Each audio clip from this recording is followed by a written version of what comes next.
जनाब secretary general district bar association रसूल, हमारे रियाज अहमद खान साहब और जितने भी सीनियर्स आगे बैठे हैं, जिनमें मैं फर्दन अगर नाम लूँ तो फहरिस्त बड़ी तवील है, लेकिन कुछ चेहरे ऐसे हैं। जब मैं बाहर में आया था तो उनकी तकरीबन उस वक्त ये अपने अरूज पर थे सियासत की तरफ से।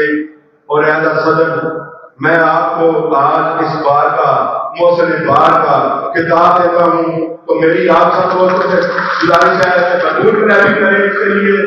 आप हमारी बात में मौसम है, आप बाप बेटे ने जो एहसान किया इंशाअल्लाह बात इसको हमेशा चलता है। बहुत शुक्रिया।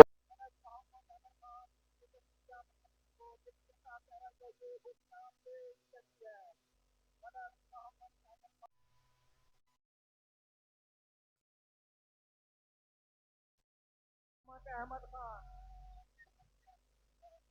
Speaker Punjab assembly.